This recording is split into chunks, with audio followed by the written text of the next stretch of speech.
Bom dia a todas e a todos. Vamos começar aqui a nossa manhã de atividades. Mandei para vocês agora pelo WhatsApp algumas, algumas telas da aula de ontem. Aqueles meus quadros, né, que eu gosto de ir montando e tal. Deem uma olhada, por favor. Eu vou mostrar aqui, mais a título de revisão de nosso conteúdo, né, daquilo que a gente já estudou, porque isso aqui a gente já viu, né? Então, eu me dei conta de que eu fiz uma apresentação e utilizei com vocês, né, na semana passada, mas eu também o conceito de jurisdição, de competência, lembrei os critérios para a fixação, tá? Com Z, mas é com X, meu amigo. Critérios para a fixação da competência. Aí coloquei os 7 critérios. Uma das características do Poder Judiciário é a inércia. O Poder Judiciário só age quando provocado, é isso que significa a inércia. Quem pode provocar o Poder Judiciário? E aí eu falei sobre o direito de ação, a possibilidade de provocar o Poder Judiciário para que este se manifeste decidindo um conflito. Então, eu falei, o tema da aula de ontem foi, então, conceito de ação, condições de ação, elementos da ação, classificação da ação. Então, deixa eu afastar, tem um incenso ligado aqui, deixa eu afastar, que está muito perto.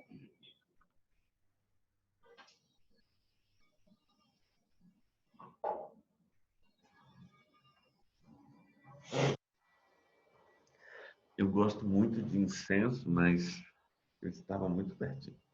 Então, condições da ação, elementos da ação. Aí falei das condições da ação: interesse de agir, legitimidade da parte. Aí defini interesse de agir, defini legitimidade da parte.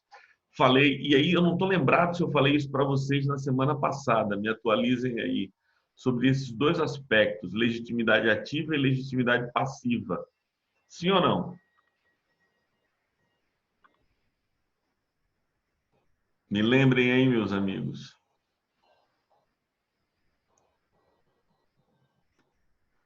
Abordei isso com vocês? Alô? E aí, Larissa? Falei ou não? O professor está me ouvindo? Estou ouvindo, Larissa, estou ouvindo. Aqui no meu está meio difícil, está travando, eu acho. Hum. A gente parou naquela classificação das ações. Certo. Aí parou na individual. Certo, tá certo. Puxa vida, aqui deu nó aqui agora. Ok, mas então, a minha pergunta era mais especificamente sobre se vimos esses conceitos de legitimidade ativa e legitimidade passiva.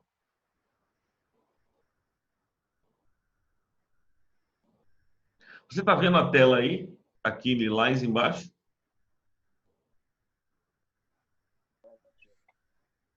Alô, tá me ouvindo?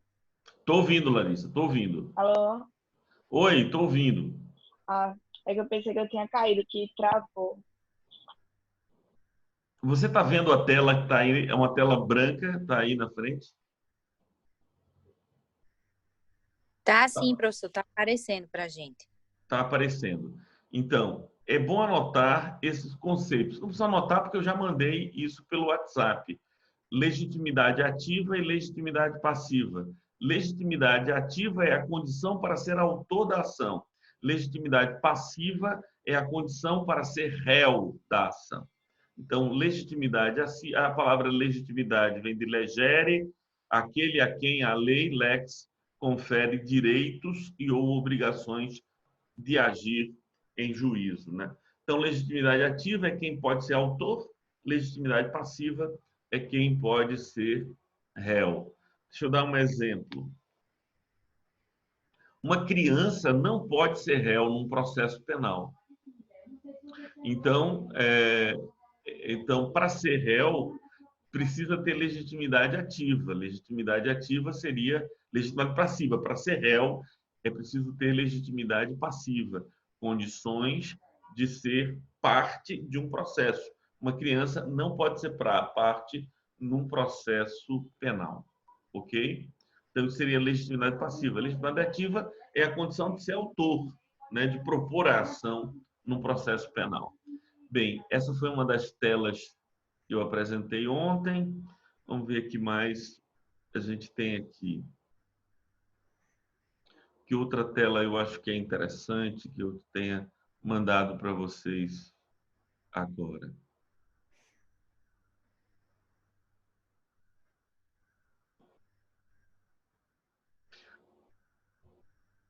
Isso aqui também nós vimos, né?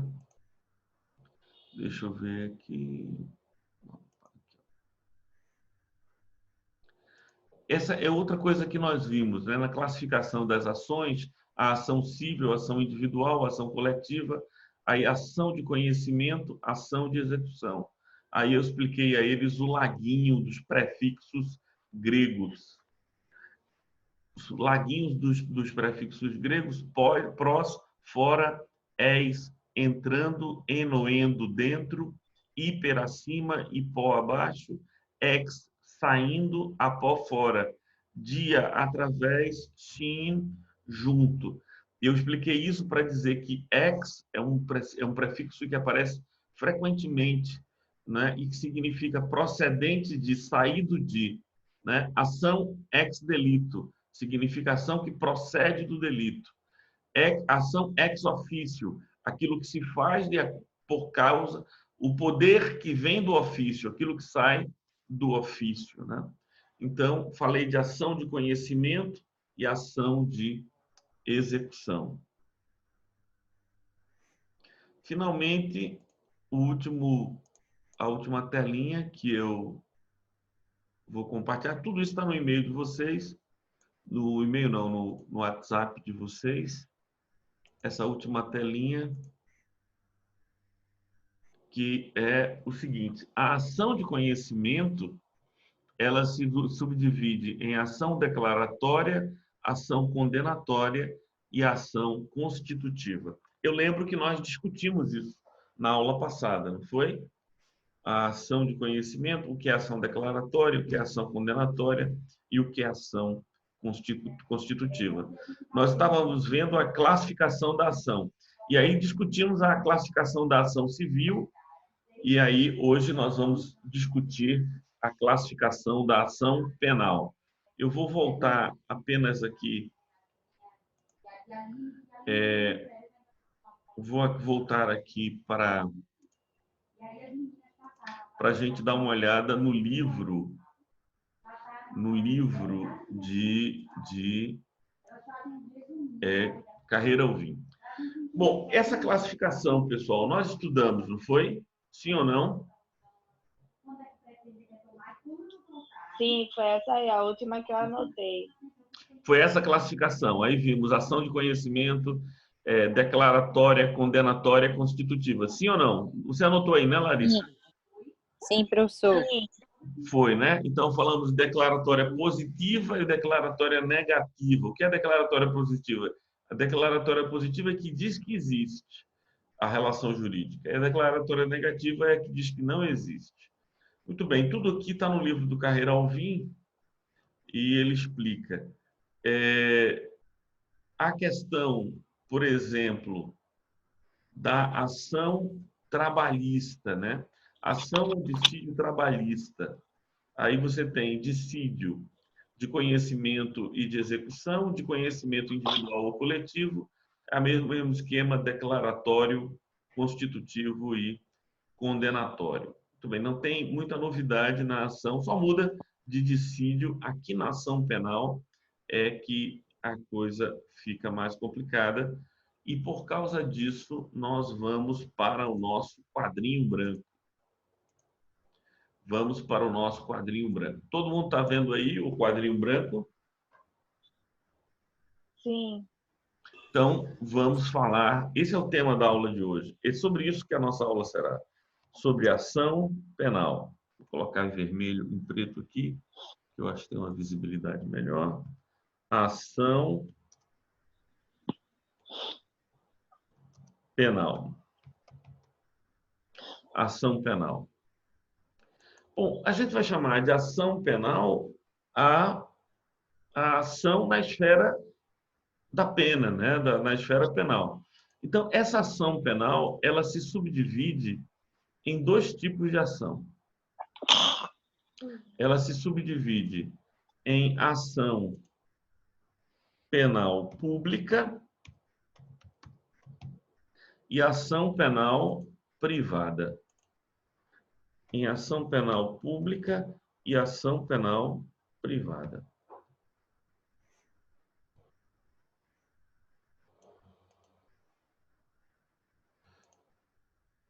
A primeira coisa que eu teria que explicar a vocês é o que vem ser cada uma dessas ações penais. Bora aqui, então, trabalhar esse conceito. A ação penal é pública quando o bem jurídico atingido pelo delito é de interesse coletivo. A ação penal é pública quando o bem jurídico atingido pelo delito é de interesse coletivo, sendo legitimado para propô-la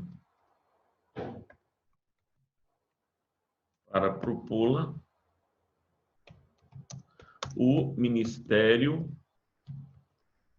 Público.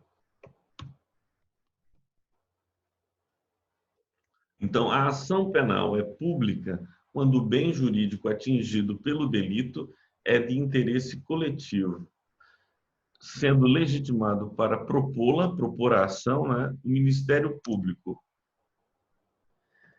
É a maioria dos casos previstos em legislação penal, a ponto de se ter estabelecido que, se a lei não diz qual é o tipo de ação, conclui-se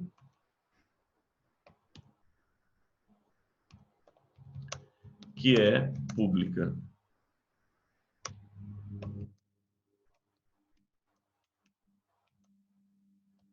Incondicionada. Vou explicar o que é depois, o que é incondicionada um pouquinho mais para frente. Beleza. Então, a ação penal é pública quando o bem jurídico atingido pelo delito é de interesse coletivo, sendo legitimado para propô-la o Ministério Público. É a maioria dos casos previstos em legislação penal, a ponto de se ter estabelecido que, se a lei não diz qual é o tipo de ação, conclui-se que é pública e incondicional. Então, a ação penal pública legitimado para propor a ação é o Ministério Público. O legitimado para propor a ação é o Ministério Público. Ok. Então, eu vou até colocar mais uma expressão aqui, ó, o legitimado para procuração é o Ministério Público, e eu vou colocar entre parênteses aqui, o faz por meio de denúncia.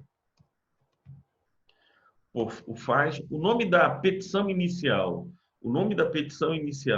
que o Ministério Público utiliza para propor a ação penal é a denúncia. Muito bem, comprei. Aqui dúvidas, pessoal? Entenderam esse textozinho aí? E não se preocupem, porque todos esses textos seguem para vocês pelo WhatsApp no final da aula, ok? Todos os quadros serão enviados para vocês no final da aula. Então, muito bem. vamos ver aqui o que é ação penal privada. A ação penal é privada quando o bem jurídico atingido pelo delito é de interesse pessoal ou individual. Pessoal ou individual, sendo legitimado para propô-la o ofendido. O faz por meio de queixa-crime.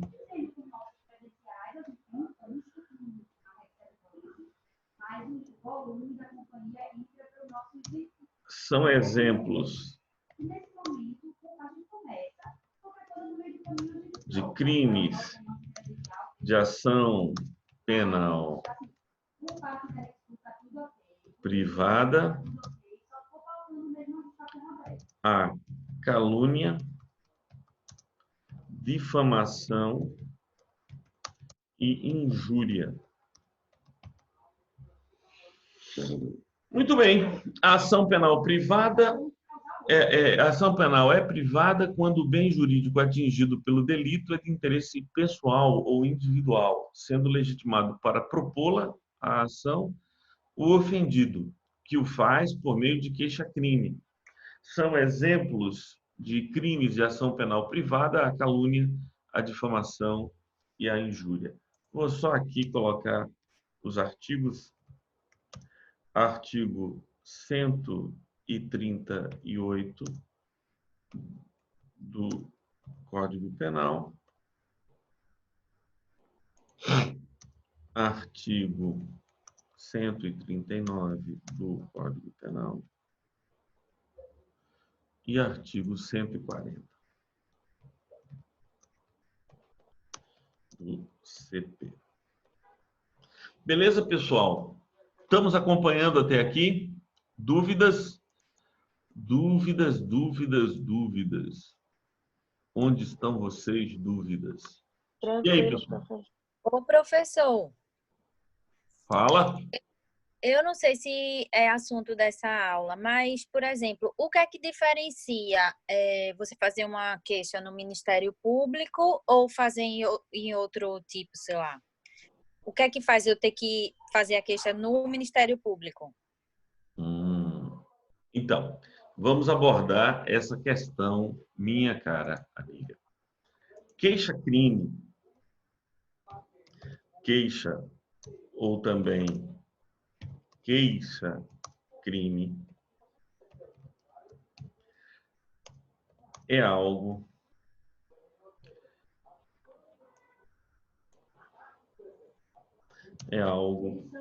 que é feito pelo ofendido perante o juiz. Então, eu, infelizmente, não sei mudar a cor só de uma coisa. Quando eu tento mudar a cor, muda a cor de tudo. Mas mudei, deu certo aqui. Ó. Então, vamos guardar essa informação. Existe um papo aí que eu vou à delegacia prestar queixa. Vocês cresceram ouvindo isso, foi ou não foi? Cresceram, fulano foi prestar queixa na delegacia. Foi ou não foi? Foi, mas está errado. Hein? Está errado. Tá errado. Notícia crimes. Sim, está errado. É o boletim de ocorrência, notícia crimes, é delácio crimes, enfim, mas a gente escuta falar. E é por isso que a nossa amiga Carol, não sei se foi Carol, foi Débora, levantou a questão. Eu não presto queixa, eu não ofereço queixa perante o Ministério Público, eu não ofereço queixa perante o delegado de polícia, eu não ofereço queixa. Queixa é algo que se faz perante o juiz. E quem é que faz isso? O ofendido. Quando? Em casos de crime de ação penal privada. Essa é uma expressão técnica que é mal utilizada no vulgar. Os meus alunos jamais vão dizer eu vou à delegacia prestar queixa, eu vou à delegacia levantar uma questão. Débora, diga lá, você levantou a mão? Não, prof, foi sem querer aqui, pode continuar. Ah, tá bom. Então, tá claro isso aí sobre a questão da queixa-crime. Então, na delegacia, vou até aproveitar e vou dizer isso, eu vou aproveitar e dizer essa questão que Larissa já nos adiantou. Na delegacia de polícia, o que se faz é o registro do boletim de ocorrência, chamado de BO, né? Que consistirá de uma notícia crimes ou de uma delatio criminis. O que seria uma notícia criminis?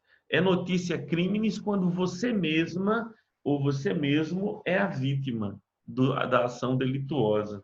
Então, se você vai lá e diz que foi você foi vítima de uma lesão corporal, alguém bateu em você, aí você vai lá e dá notícia criminis.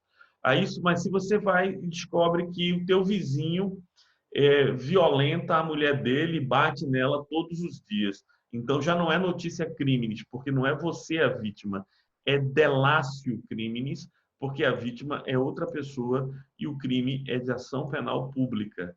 Então, se o crime é de ação penal pública, você pode fazer o que é chamado de delatio criminis, que é comunicar de uma forma geral à polícia aquilo que está acontecendo, para que a polícia investigue. Tranquilo, pessoal?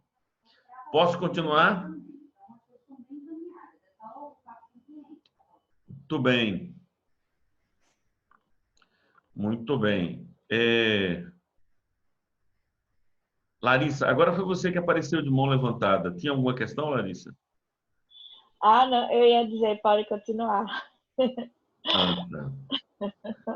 Então, a ação penal pública, por sua vez, ela se subdivide em dois tipos. A ação penal pública incondicionada, e eu vou voltar aqui a usar o preto. Ação penal pública incondicionada e ação penal pública condicionada. Ação penal pública incondicionada e ação penal pública condicionada. Pessoal, uma ação ela é chamada de pública incondicionada quando ela não depende da manifestação do ofendido para que ela possa ser processada. Ela é incondicionada, então vamos escrever isso para guardar no coracisco. Então, quando a gente escreve, a gente guarda, a gente lê, melhora, né? A ação penal pública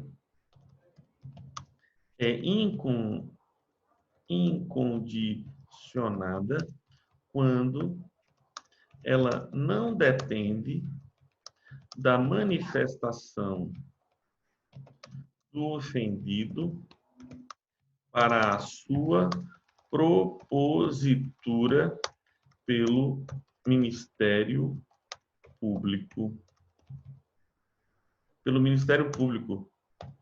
E até mesmo para a investigação pela autoridade policial. Ou seja, quando uma ação penal é pública incondicionada, que é a situação de 95% dos crimes, 95% dos crimes são de ação penal pública incondicionada, então nem o delegado de polícia e depois dele o Ministério Público precisam da manifestação de vontade do ofendido. Agora, quando a ação penal é pública condicionada, então precisa da manifestação de vontade do ofendido para que haja a propositura da ação. Deixa eu dar um exemplo a vocês, para que eu acho muito interessante. Até poucos anos atrás, até 2018, o estupro era um crime de ação penal pública condicionada à representação. Ou seja, se não houvesse manifestação da ofendida, via de regra, a estuprada é uma mulher, se não houvesse manifestação da ofendida, o delegado de polícia não podia investigar, o Ministério Público, ainda que chegasse, por exemplo, um vídeo em que havia um estupro coletivo e todo mundo visse e aquilo virasse um grande escândalo no local, ninguém poderia se manifestar se a vítima não procurasse a delegacia de polícia ou o Ministério Público para fazer a representação. Isso mudou em 2018 e se tornou um crime de ação penal pública incondicionada. Ou seja, mesmo se o Ministério Público ou um delegado de polícia receber esses vídeos, que em 2018, por estranho que pareça, circulavam muito no Brasil. Eu não entendo muito porquê, mas as pessoas gostavam de fazer vídeos de estupros coletivos e mandar por aí. E aí surgiu o crime passou a ser de ação penal pública incondicionada e ainda, além disso, surgiu esse crime, não é, que é de difundir imagens de estupro e tal. Agora, um crime de ação penal pública condicionada à representação. O crime de ameaça. Algumas mulheres vítimas de violência doméstica procuram a delegacia de polícia para informar que foram ameaçadas. O marido disse, eu vou lhe matar, se eu lhe pegar, não sei o quê. E vão à delegacia. E aí elas têm que fazer uma representação que precisa ser confirmada no Ministério Público para a propositura da ação. Sem isso, não há que se falar de inquérito policial, nem mesmo de ação penal. Então, a ação penal pública é incondicionada quando ela não depende da manifestação do ofendido para sua propositura pelo Ministério Público e até mesmo para a investigação da autoridade policial. Eu não vou dar a definição de ação penal pública condicionada. Por quê que eu não vou dar a definição? Porque está na cara. A ação penal é pública condicionada quando ela depende da manifestação do ofendido para sua propositura pelo Ministério Público. É ou não é? Está na cara ou não está? Sim ou não? Não precisa, né, meus amigos? Falem comigo, me digam alguma coisa, digam que estão vivos e atentos aí nesse outro mundo. Tá tudo certo, professor? Professor, não precisa explicar não, tá ótimo. É porque às vezes eu me sinto carente aqui, olhando só as fotinhas. Abandonado, né? O pior foi isso mesmo que eu pensei, o professor está a fim de conversar, de estar carente. Estou carente aqui. Então, a ação... A gente está aqui, juro. Obrigado. É bom saber. Muito bem. A ação penal pública, ela é incondicionada, mas ela pode ser, então, condicionada. E quando ela será condicionada? Quando ela depender. Então, ela vai ser chamada de ação pública condicionada à representação do ofendido. Então, existe a ação penal pública condicionada à representação do ofendido e a ação penal pública condicionada à requisição do ministro da Justiça. A requisição do ministro da Justiça. Beleza, então. Então, a gente tem esses dois tipos de ação penal pública condicionada. Condicionada à representação do ofendido e condicionada à requisição do ministro da Justiça. Muito bem. Pessoal, quando é que a ação penal pública é condicionada à requisição do ministro da Justiça? A regra é que isso ocorre quando a vítima... Então, isso vai ocorrer quando a vítima for o presidente da República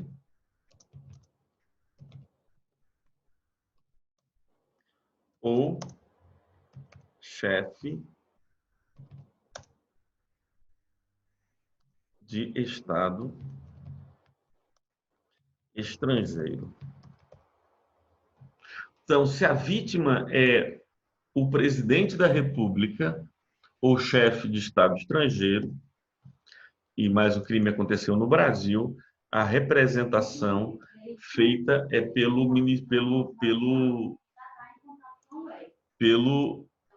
então vou colocar aqui, então, não sei se aparece, vou deixar aqui. A vítima for o presidente da República ou o chefe de Estado estrangeiro no Brasil, tá certo?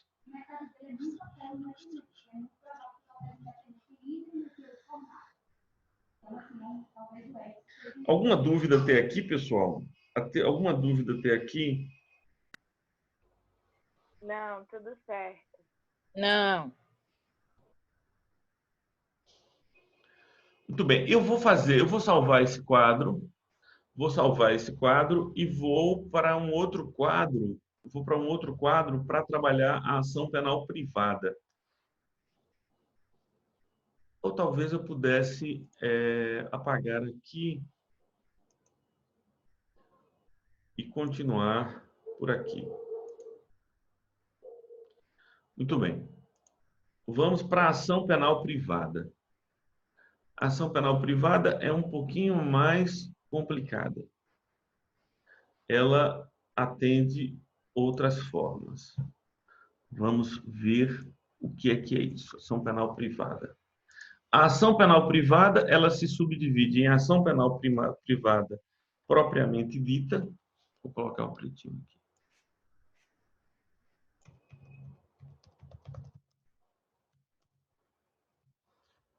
Ação penal privada personalíssima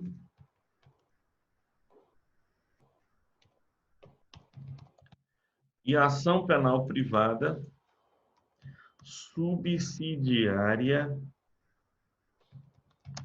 da pública.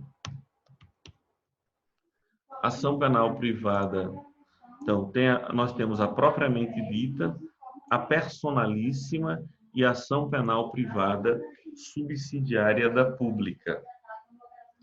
Então, o que é que vai caracterizar e o que é que vai diferenciar essas três formas de ação penal privada? A primeira questão é a seguinte: ela será ação penal privada propriamente dita quando puder ser proposta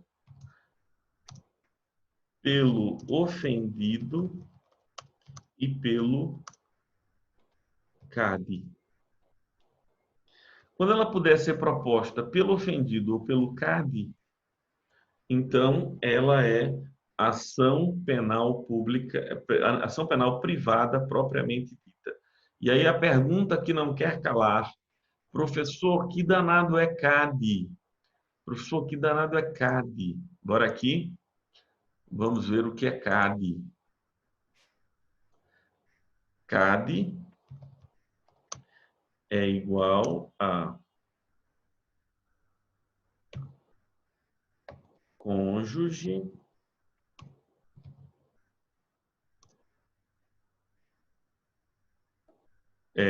CAD ascendente, descendente ou irmão. Então, CAD é cônjuge, ascendente, descendente ou irmão.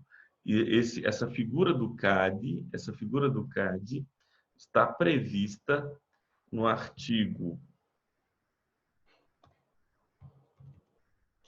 31 do Código de Processo Penal. Então, CAD, quem é o CAD? Cônjuge, ascendente, descendente ou irmão. Então, a gente vai chamar aqui de dizer que uma ação penal é privada, propriamente dita, quando puder ser proposta pelo ofendido e pelo CAD. E quando uma ação penal será considerada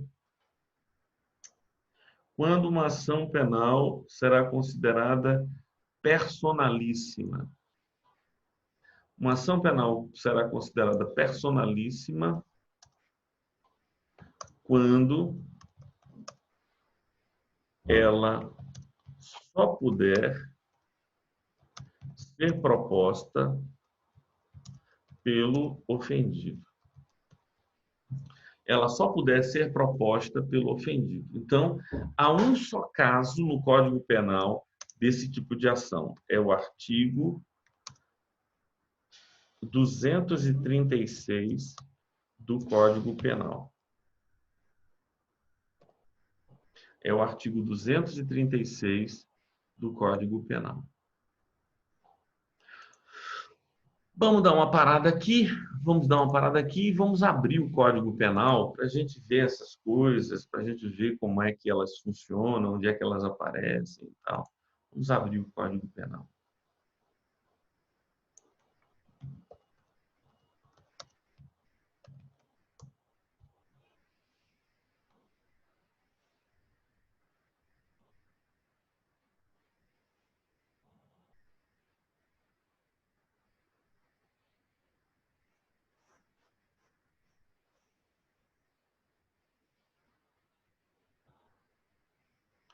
Então, vou compartilhar aqui com vocês o Código Penal.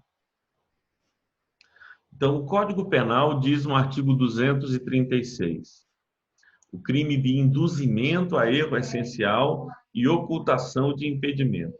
Contrair casamento, induzindo em erro essencial o outro contraente, ou ocultando-lhe impedimento que não seja casamento anterior. Por exemplo, uma pessoa não pode se casar com seu tio.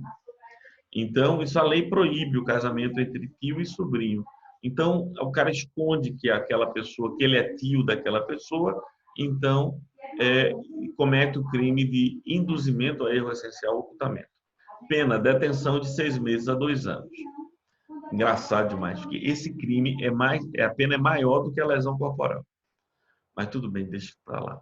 A ação penal depende de queixa. Veja, a gente já entendeu que ela é de ação penal privada.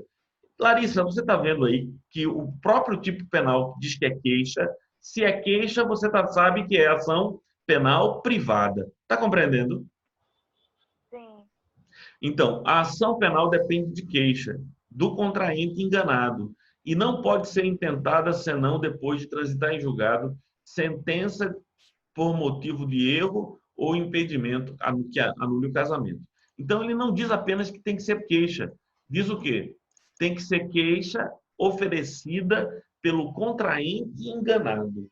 Pelo contraente enganado. Logo, é ação penal privada personalíssima, porque só o contraente pode propô-la. Deu para compreender o que é isso aí? Mário, está acompanhando aí, Mário? Marlo. Está acompanhando aí, Marlo? Tô sim, professor. Joia. Então, isso é ação penal privada personalíssima. Ação penal privada personalíssima. Vale a pena caminhar aqui, passear pelo Código de Processo, Código Penal, para ver aqueles crimes que eu mencionei há pouco, né? A calúnia, a injúria e a difamação. Então, vamos aqui, ó. Calúnia. O professor está me ouvindo, professor? Estou ouvindo, Larissa. Está bem baixinho, mas estou ouvindo. Oi. O som deu uma baixada mesmo. Eu estou ouvindo o seu também, bem baixinho. Geralmente aqui no volume máximo. Mas, enfim. É porque essa ação personalíssima digamos que o contraente enganado venha a falecer, o CAD teria a legitimidade? Não. É exatamente por isso que ela é personalíssima, porque o CAD não tem legitimidade para oferecê-la. Ok. Então, na calúnia, na injúria e na difamação, o CAD tem legitimidade, porque pode ser o ofendido e na impossibilidade do ofendido, o CAD. Vamos ver aqui. Calúnia.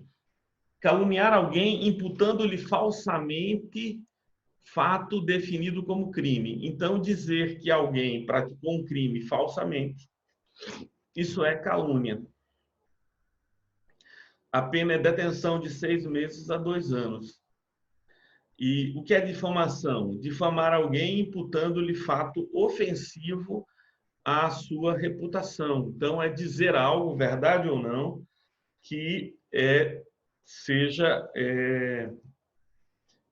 desabonador da conduta de alguém. Isso é difamação.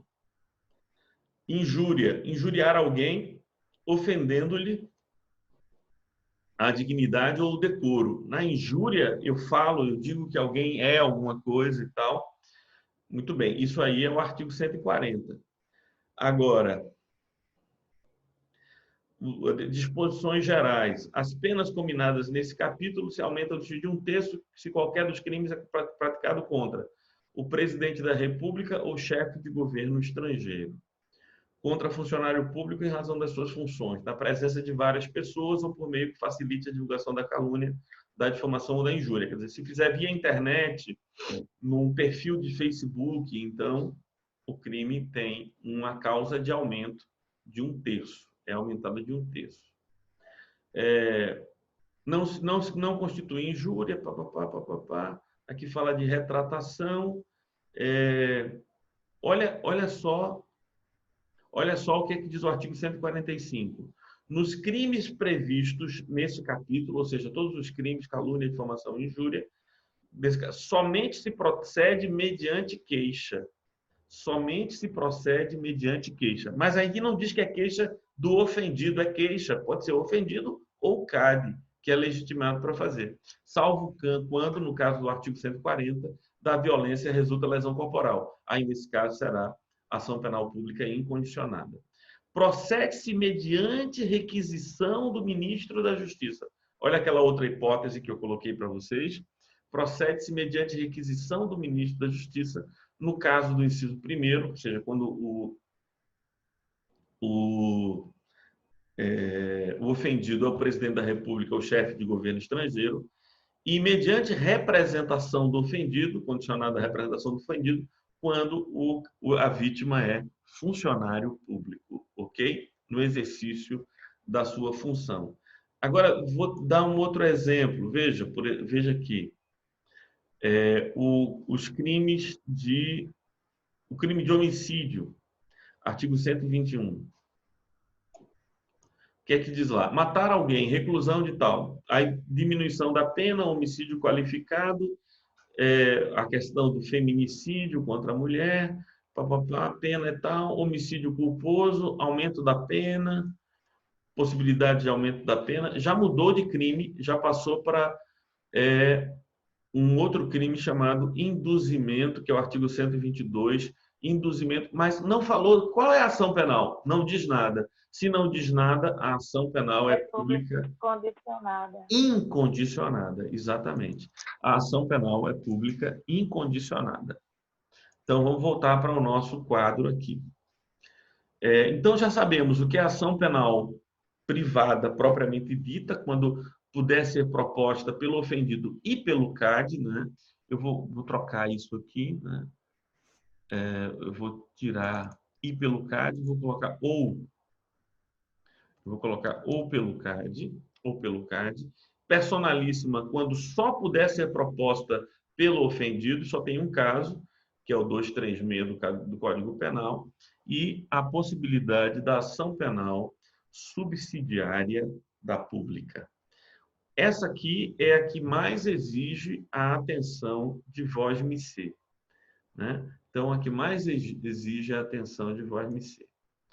Ação penal privada subsidiária da pública.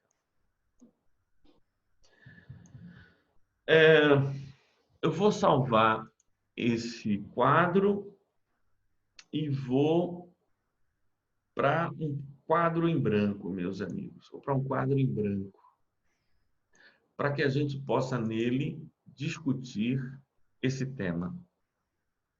E qual é o tema, Martô? O tema é a ação penal. O tema é a ação penal privada subsidiária da pública.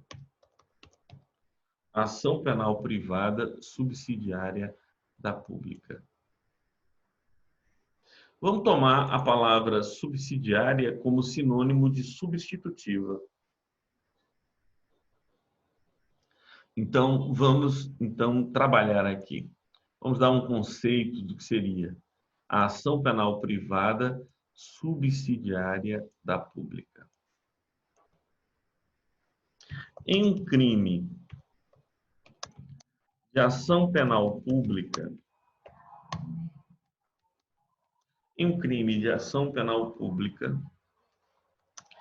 quando o Ministério Público não oferece a denúncia no prazo legal, em um crime de ação penal pública, quando o Ministério Público não oferece a denúncia no prazo legal, e a gente vai ver daqui a pouco qual é o prazo legal, o prazo legal é 5 dias se o réu está preso e 15 dias se o réu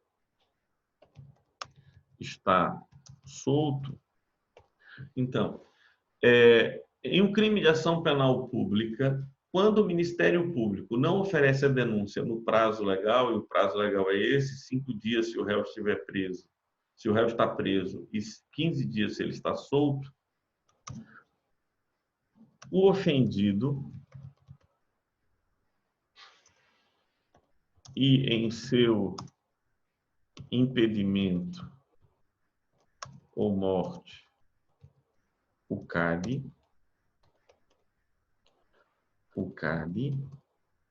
nem preciso dizer mais o que é CAD, né? Todo mundo já sabe. Cônjuge, ascendente, descendente ou irmão. O ofendido e em seu impedimento ou morte, o CAD, terá legitimidade para propor queixa-crime.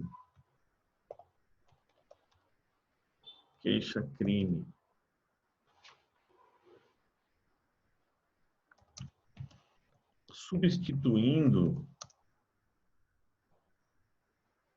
o MP. Ok, essa é uma palavra que merecia ser analisada com vocês, que é a palavra substituição processual. Substituição processual. O que é que significa a expressão substituição processual? Significa que, em alguns casos, uma outra pessoa assume o lugar do ofendido para representá-lo. Por exemplo, nos crimes de ação penal pública, então, veja esse caso, que Carol foi assaltada. Carol estava saindo da faculdade, um indivíduo vem com uma arma de fogo e toma o celular de Carol. Carol vai à delegacia. Ela foi vítima de roubo, artigo 157 do Código Penal. Mas não será Carol que vai propor uma queixa-crime, porque se o crime é de ação penal pública incondicionada, Carol vai ser substituída no processo pelo Ministério Público. Compreenderam, pessoal? O que seria substituição processual? Sim. Sim. O Ministério Público vai ocupar o lugar que deveria ser de Carol. Mas como há interesses coletivos, ou seja, um cara assaltando no meio da rua é um problema não apenas de Carol, é um problema de toda a coletividade, então Carol vai ser substituída. Agora, esse ser que substitui Carol, ele tem a obrigação de agir. Ele não pode substituir Carol e ficar inerte. Se ele ficar inerte, o que é que pode fazer Carol? Assumir a própria titularidade da ação penal pública em que ela é vítima para que dê andamento. Veja, o prazo estabeleceu, a lei estabeleceu que o Ministério Público tem 5 dias se o réu estiver preso, 15 dias se o réu estiver solto. A partir de quando? Era bom dizer aqui, né? A partir de quando? Então, contado do momento em que recebe o inquérito policial. Então, o delegado concluiu o inquérito policial e encaminhou ao Ministério Público o seu resultado. Então, no momento que o Ministério Público recebe, ele tem 5 dias se o réu está preso e 15 dias se o réu está solto, para oferecer a denúncia, para o oferecimento da denúncia. Se ele não o fizer, o ofendido terá legitimidade para propor queixa-crime substituindo. Por isso é que chama de substitutivo. Subsidiário é sinônimo de substitutivo. Está compreendendo, pessoal? Estão acompanhando aí? Então, bora dar uma olhada nisso, olhando o Código de Processo Penal. Vamos ver isso com os olhos no nosso amigo, o Código de Processo Penal.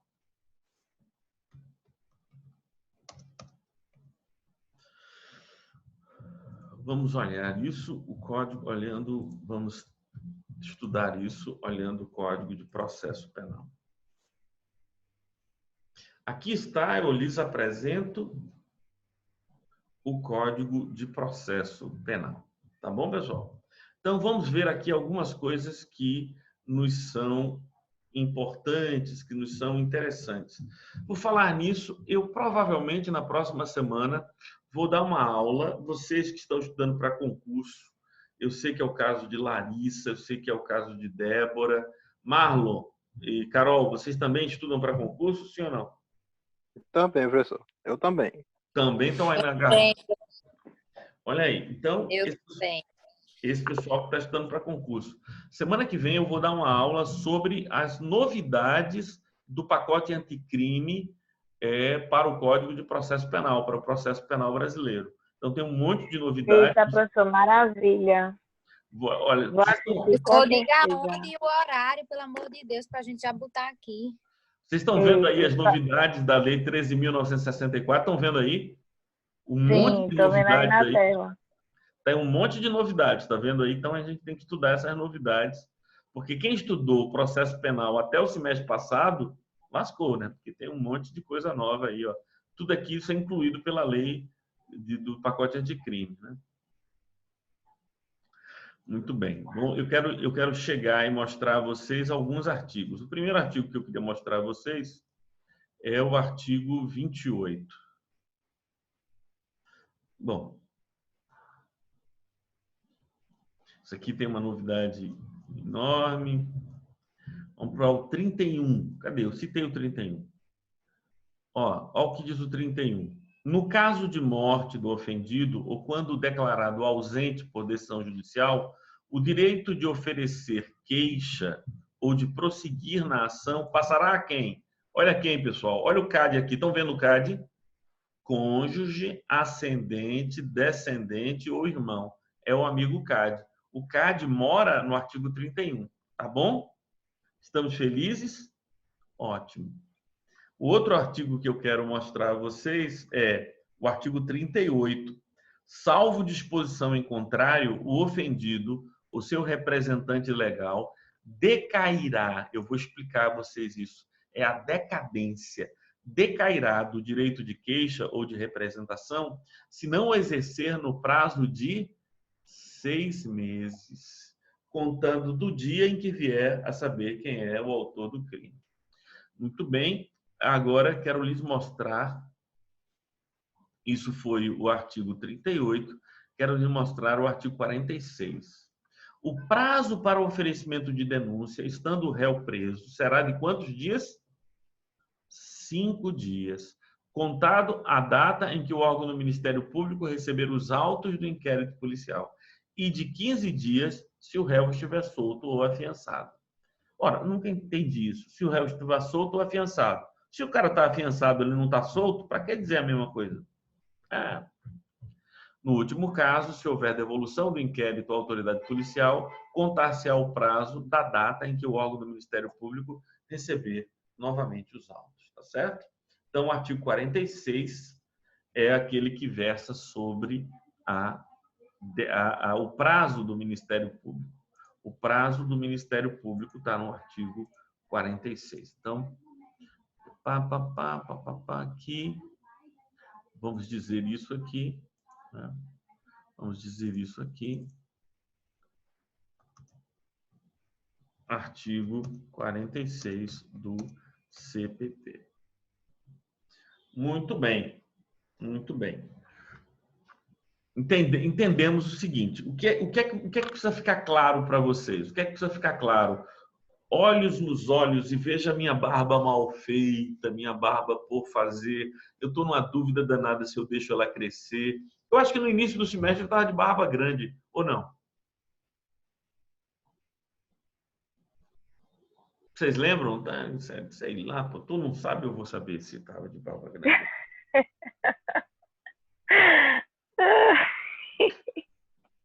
Pois é, deixa para lá. Então, o que é que acontece? Eu estou na dúvida se eu deixo crescer ou se eu tiro. Mas o que é que eu estava dizendo? A ideia para a gente compreender a ação penal privada subsidiária da pública é a seguinte: o ofendido ele não pode ficar refém do Ministério Público, de tal maneira que se o Ministério Público, que é o titular da ação, não propuser a ação, morreu. Não, que é isso? Estão compreendendo o que eu estou dizendo?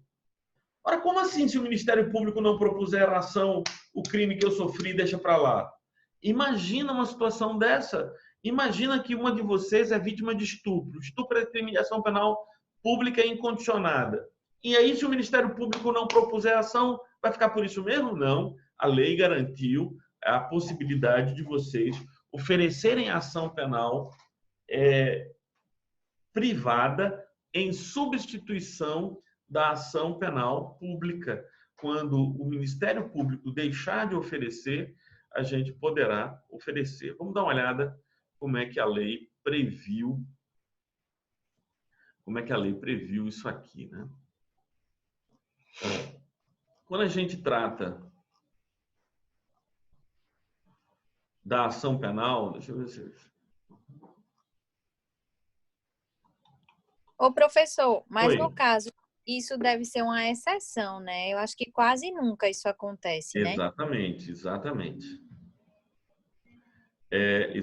É uma coisa raríssima de acontecer. É verdade que é uma coisa raríssima de acontecer, mas é uma arma na mão do ofendido, não é? É uma arma na mão do ofendido para que ele não se sinta completamente nas mãos do Ministério Público. Entende?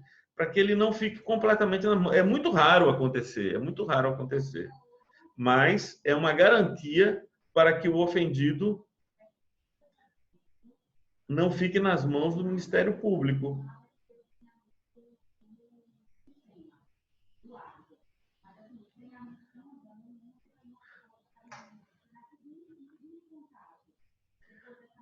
Só um minuto aqui que eu estou... Uma pessoa ligando insistentemente aqui para mim.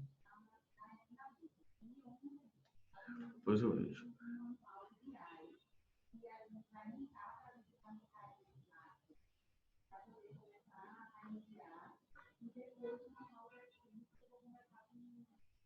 Vejam aqui o que é que diz o artigo 29. Estão vendo aí o artigo 29, sim ou não? Sim. Será admitida ação privada nos crimes de ação pública, se esta não for intentada no prazo legal, cabendo ao Ministério Público aditar a queixa, repudiá-la, oferecer denúncia substitutiva, intervir em todos os termos do processo, fornecer elementos de prova, interpor recurso e, a todo tempo, no caso de negligência do querelante, retomar a ação como parte principal. Então, o artigo 29 é o artigo que fundamenta a ação penal privada subsidiária da pública, não é? Então, se eu for lá para o nosso quadrinho, eu colocaria aqui o seguinte, para maior riqueza de informações. Artigo 29 do CPP. Ação penal privada subsidiária da pública. Também está previsto no artigo 5º, inciso 54 da Constituição Federal e no artigo 100, parágrafo 3º do Código Penal. Muito bem, pessoal. Agora, vamos entender o que é que acontece aqui. Eu vou tentar fazer um desenho para a gente entender.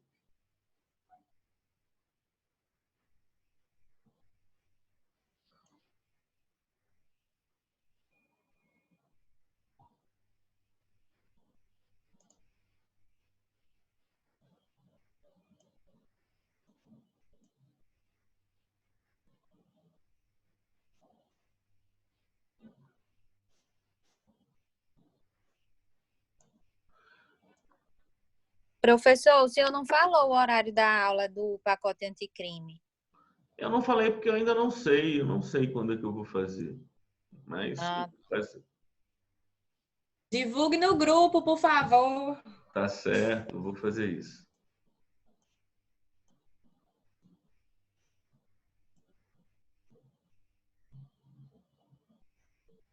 Estou tentando fazer um negócio aqui, não sei se vai dar certo.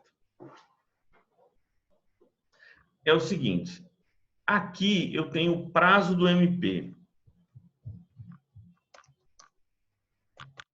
Então, nesse momento aqui, se o crime é de ação penal pública, só o MP pode oferecer a denúncia, ok? Agora, depois do final do prazo do MP, então, aqui tem legitimidade, o ofendido. Ele pode fazer por 6 meses, que é o prazo decadencial dele. Então, aqui tem uma legitimidade do ofendido. Vou mudar aqui para...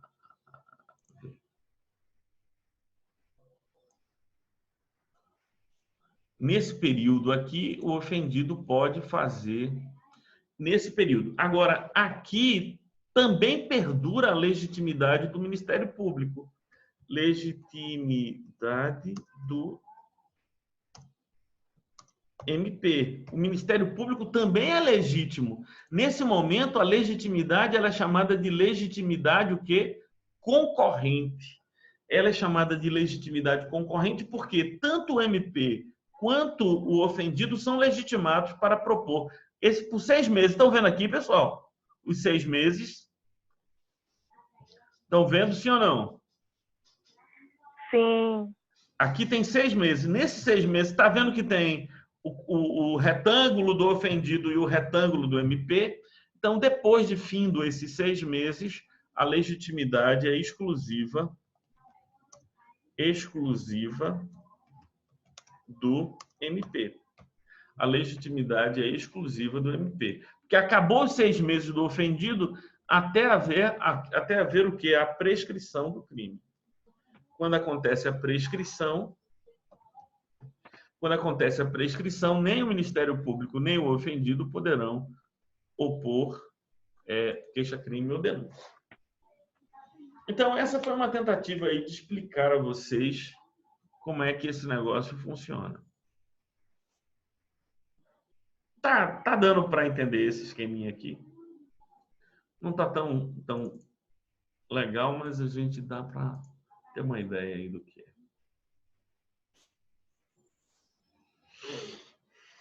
Deu para entender, pessoal? Sim ou não? Sim. Carol, Marlon, Débora, Posso continuar? Professor, se o senhor puder repetir só essa parte da legitimidade do MP e da legitimidade exclusiva, porque nessa hora meu filho, o computador parou, ele me chamou para eu poder ajeitar, que ele está tendo aula também. Ah, tá bom. Ok. Eu vou até fazer um quadrado aqui. Vou fazer um retângulo aqui. Pessoal, é o seguinte. Nessa primeira fase, que só tem vermelho aqui, é aquele período de 5 dias se o réu está preso, 15 dias se o réu está solto. Sendo ação penal pública, o crime é de ação penal pública, só o Ministério Público tem legitimidade para oferecer, tá certo? Esse primeiro período aqui, ó, nesse primeiro período aqui, só o Ministério Público tem legitimidade para ofender. Quando eu mexo o cursor, vocês veem o cursor mexendo aí? Sim. Então, nesse primeiro período, só o Ministério Público tem legitimidade. Aí aqui você tem um período de legitimidade concorrente. O Ministério Público não propôs nos 15 dias que ele tinha, 5 ou 15 dias. Então, o ofendido pode propor por 6 meses. Mas o Ministério Público também pode propor? Pode. Então, a legitimidade é chamada de legitimidade concorrente. Concorrente porque a legitimidade de ambos correm juntos aqui. Nesse período, a legitimidade é concorrente. Aí acabou os 6 meses. Depois desses 6 meses, o ofendido pode propor a ação penal privada subsidiária da pública? Não pode. O Ministério Público pode propor? Pode. Então, a legitimidade é exclusiva do MP e essa legitimidade vai até a prescrição do crime. Entendeu aí, Carol? Perfeito, professor, entendi. Obrigada. Nada, querida, nada. A gente está aí para isso mesmo. E aí... Nos 5 ou 15 dias antes também é exclusiva do MP, né? Exclusiva do MP. Só há legitimidade do ofendido depois dos 15 dias ou 5 até os 6 meses. E aí, quem entrar primeiro, o titular é o Ministério Público. Se o Ministério Público é o titular e o ofendido propor a ação via queixa-crime, ele pode, caramba, eu esqueci, aí assume a titularidade da ação e exclui o ofendido dela, entendeu? Porque o titular nunca deixa de ser o Ministério Público, o titular nunca deixa de ser o MP. Mas ele pode dizer, não, eu não acho conveniente, então deixa que o ofendido que gastou dinheiro, constituiu o advogado, que ele leve adiante a ação penal. Entendeu, pessoal? Tá, já. Sim, obrigada. Então, Ok. vamos lá para... eu vou salvar esse quadro aqui com esses desenhos aí que eu não gostei nem um pouco deles, ficaram feios, eu vou apagar esse negócio.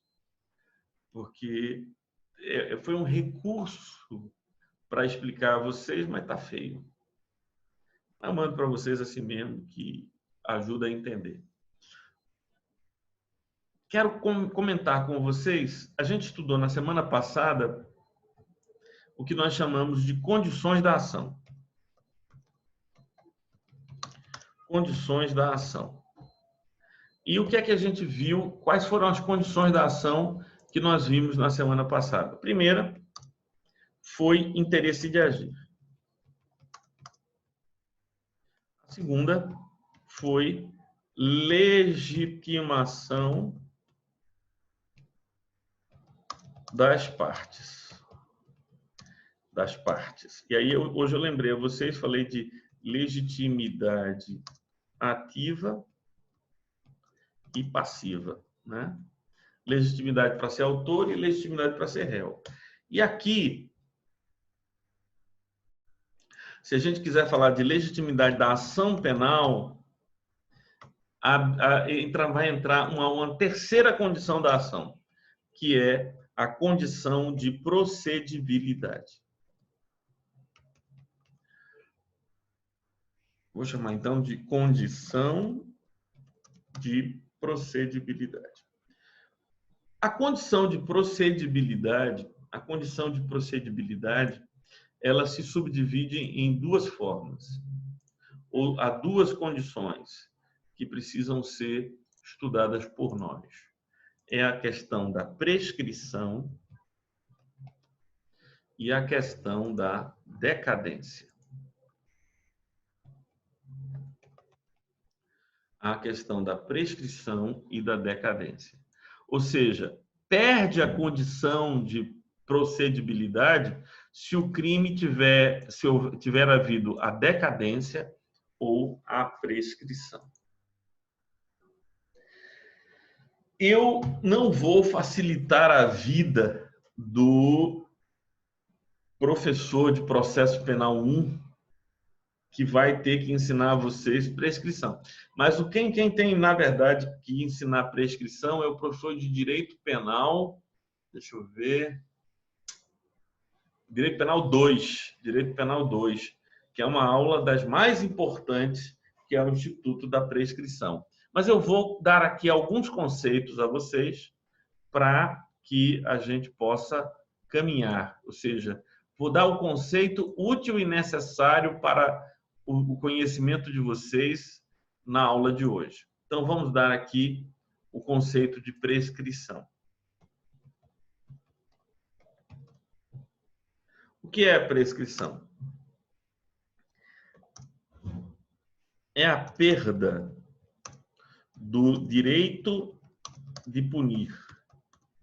Em latim, jus puniendi. Em latim, jus puniendi. A prescrição é a perda do direito de punir, jus puniendi, decorrente da inação do Estado durante o prazo legal.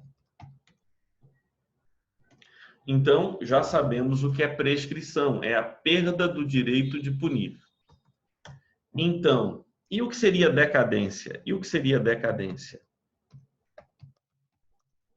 Decadência é a perda do direito de ação por parte do ofendido.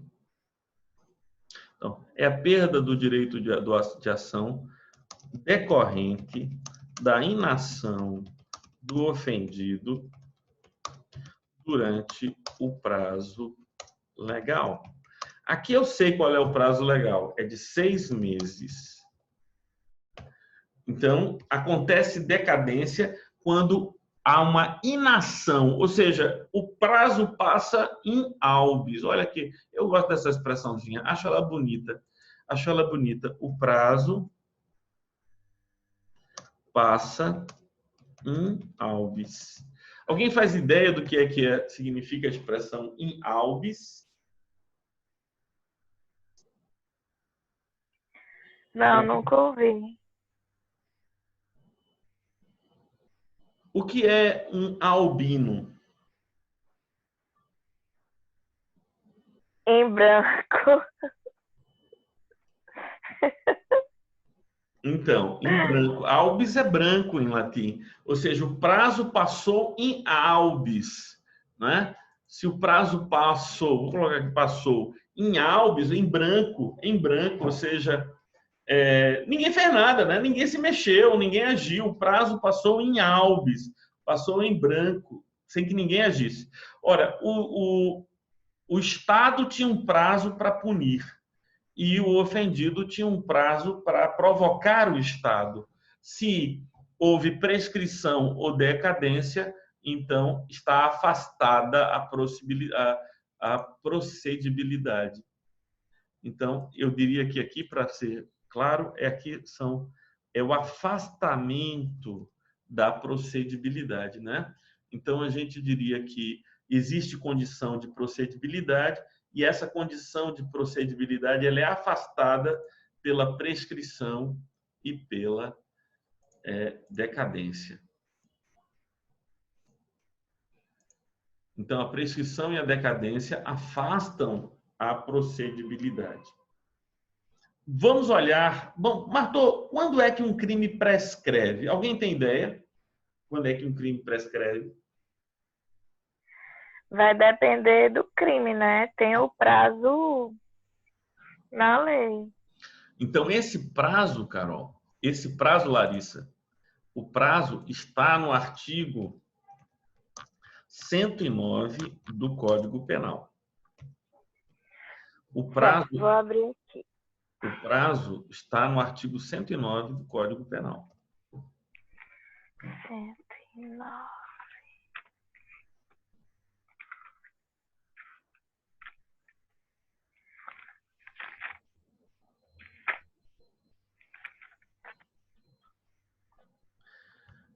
Enquanto a Larissa abre ali, eu vou anotar aqui que esse prazo, a perda do direito de ação, né? Esse prazo de que fala aqui, está falando aqui que é de 6 meses, eu vou colocar aqui segundo o artigo 38 do Código de Processo Penal. Vai, Larissa, lê aí pra gente. Ô, Tá. professor, rapidinho. Só fazer um parêntese aqui, para ver se eu entendi. Então, no caso da decadência, é quando não há iniciativa de ambas as partes, né? Nem do Estado, nem do ofendido, não é isso? Não, deixa eu te explicar. Nos crimes de ação penal privada, nos crimes... Lembra que eu fiz um gráfico lá de crime de ação penal pública e crime de ação penal privada? Lembra? Sim, sim. Então, nos crimes de ação penal privada, só quem tem legitimidade é o ofendido. O Ministério Público não pode oferecer. Então, a decadência é a perda do direito do Ministério Público, do ofendido de propor ação.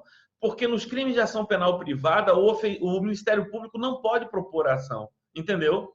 Só quem pode propor ação é o ofendido. Então, decadência é um fenômeno que só ocorre contra o ofendido. Agora, acontece tanto no crime de ação penal pública condicionada à representação, quanto no crime de ação penal privada. Então, eu vou fazer um gráfico para mostrar isso mais claramente. Certo, certo. Vou fazer. Larissa, chegou aí, achou o texto? Sim, 109, né? Lê aí pra gente. Tá. Prescrição antes de transitar em julgado a sentença. A prescrição antes de transitar em julgado a sentença final, salvo o disposto no parágrafo 1º do artigo 110 deste Código, regula-se pelo máximo da pena privativa de liberdade combinada ao crime, verificando-se, aí inciso 1, em 20 anos, se o máximo da pena é superior a 12. Larissa, você tem aí, cada inciso coloca prazos diferentes, não é? Então, regulando-se pelo prazo, pela pena máxima em abstrato, estabelece um valor. Por exemplo, o que Larissa leu, só para a gente tomar um exemplo. Se o crime tem uma pena superior a 12 anos, prescreve em 20. Para dar um exemplo, homicídio tem uma pena de 20 anos, prescreve, portanto, em 20, porque essa pena máxima é de 6 a 20. Mas a gente pega a pena máxima. Então, 20 anos é mais que 12?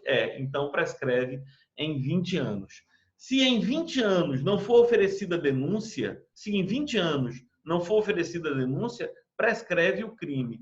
Aquele crime que Carol cometeu, né? Carol, não sei se vocês souberam, Carol, ela saiu fugida lá do Rio Grande do Sul, porque ela matou uma amiga dela que traiu e tal, ficou com o namorado dela e está aqui fugida. Até hoje, Carol continua aqui fugida em Pernambuco. O que a Carol está esperando? Já passaram-se 8 anos, não foi, Carol? Já passaram-se 8 anos do crime, não foi? Exatamente. Então, Carol está esperando passar os 20 anos para voltar lá e dizer, fui eu, olha eu aqui, e ninguém poder prender Carol mais. Porque até hoje ninguém sabe quem foi o autor do crime lá. Então, Carol sabe agora que tem um prazo prescricional e depois do prazo prescricional, o Estado perde o jus puniendi. Débora, vamos guardar isso em nosso coração. Prescrição, a prescrição é um fenômeno que o Estado perde o direito. Decadência é um fenômeno em que o ofendido perde o direito. Na decadência, o ofendido perde o direito de ação. Na prescrição, o Estado perde o direito de punir.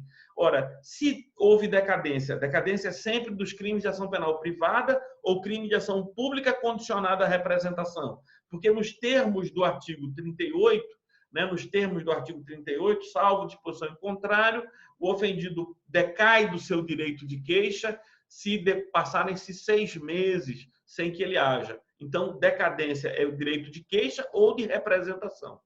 Então, a decadência é o ofendido que perde o direito de ação e a prescrição é o Estado que perde o direito de punir. Vocês vão estudar a vida toda, Larissa, todo mundo está estudando para concurso, já estudou para caramba e nunca tinha entendido de modo tão simples a diferença entre prescrição e decadência. É ou não é verdade? Não é simples. Verdade, professor. Verdade, professor. Ficou Verdade, bem... agora deu uma clareada. Foi, agora ficou perfeito. Que coisa interessante, né? Que maravilha, que alegria, que alegria.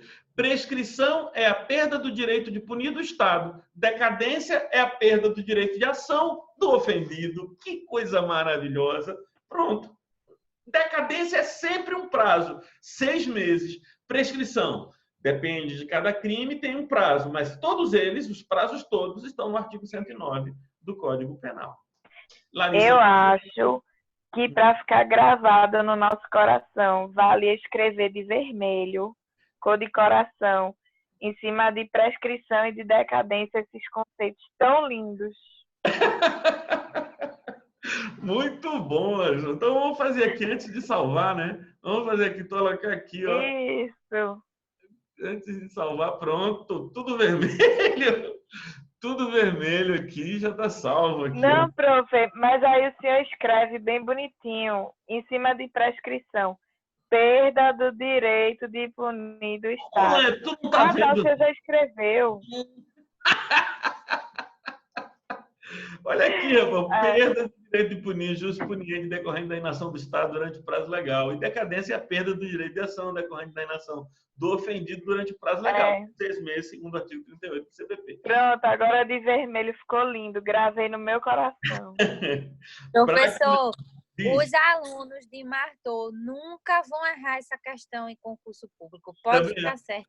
Também acho que não. Também acho que não. Está aí para a gente guardar, para ficar no coração da gente para sempre. Ok. Eu já salvei essa tela, né? Já salvei essa tela. Eu vou fazer mais uma, só para a gente guardar ainda com mais clareza esse tópico que a gente viu, né?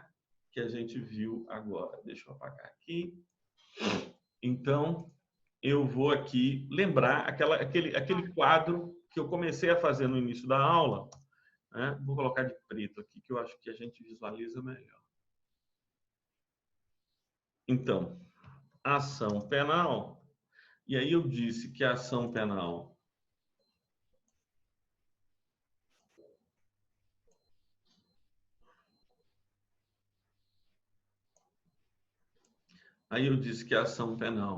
ela pode ser pública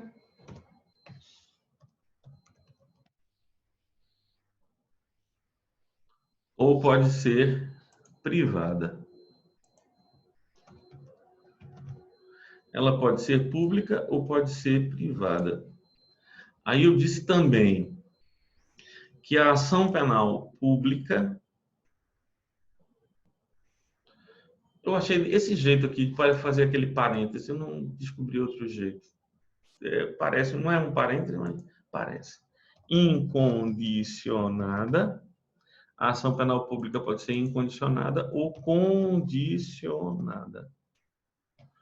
Ou condicionada. E aqui merece mais um parênteses. E a condicionada é a condicionada a... Condicionada à representação do ofendido. E eu disse também que pode ser condicionada à requisição do ministro da Justiça. Não vão confundir ministro da Justiça com Ministério Público, hein, gente?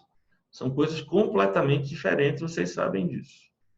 Então, aqui, pessoal, o que eu quero mostrar agora, o que eu quero fazer agora é dizer onde acontece decadência.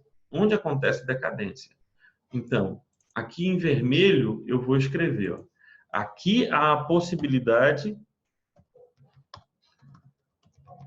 de decadência.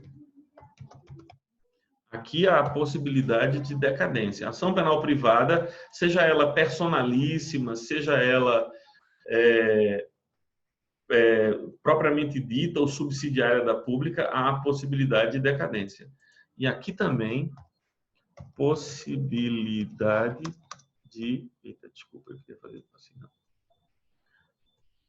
Possibilidade de decadência. Possibilidade de decadência.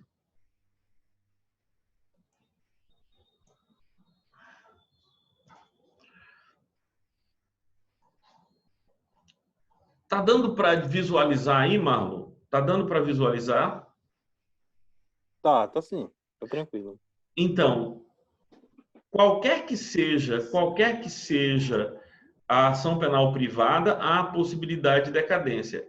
E na ação penal pública condicionada à representação, também existe a possibilidade de decadência.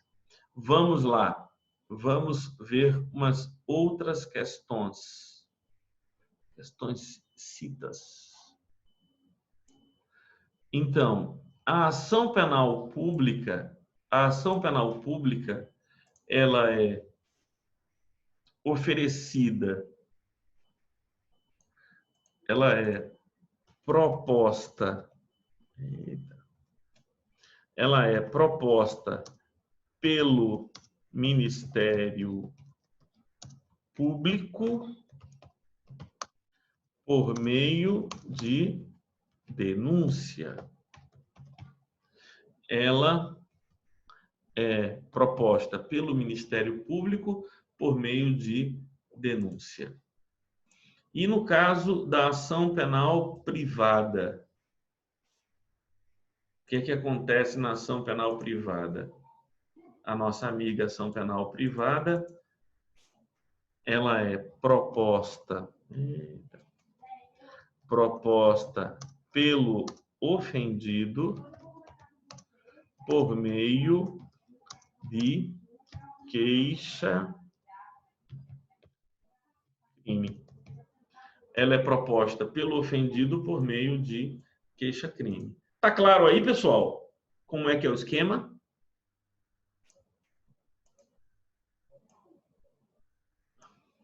Então, a ação penal pública é sempre por denúncia e a ação penal privada sempre por queixa-crime.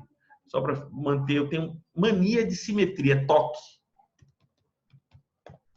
Eu tenho mania de simetria. Se eu fiz assim de um em cima, eu quero fazer do mesmo jeito embaixo. É toque. Então, botei em maiúscula denúncia, quero colocar em maiúscula queixa-crime. Então, coloquei a setinha, coloquei a setinha. Tem que ter simetria. Eu acho que os alunos só aprendem se tudo for simétrico. E aí, pessoal, compreenderam essas peripécias todas? E, Martô, por que você não colocou aqui a chavezinha falando de propriamente dita, personalíssima, subsidiária da pública? Eu não coloquei porque o que eu queria dizer é que aqui procede-se, aqui há decadência e aqui procede-se por queixa-crime, e vale para todas aquelas formas. Eu coloquei aqui porque tudo isso não vale para a ação penal pública incondicionada. Ela não tem decadência, né? Ela não tem decadência. A requisição do Ministério Público também não tem decadência. Ok, pessoal? Estamos caminhando bem aí? Entendemos? Ok. Muito bem. Era isso que nós tínhamos para a aula de hoje. Aprendemos ação penal privada. E espero que tenha sido proveitoso o nosso encontro aí. Alguma dúvida? Olhem aí suas anotações, vejam se paira alguma dúvida em seus corações. Não, professor, ficou tudo bem explicadinho. E, além disso, eu vou publicar essa aula no YouTube, mando daqui a pouco o link para vocês, mando todos os quadros que fizemos e vamos estudar. Vamos estudar para que nós aprendamos e cresçamos em nosso conhecimento, ok? Um beijo, pessoal, e até Ok, professor, o nosso perfeito. próximo encontro. Obrigada, Martou.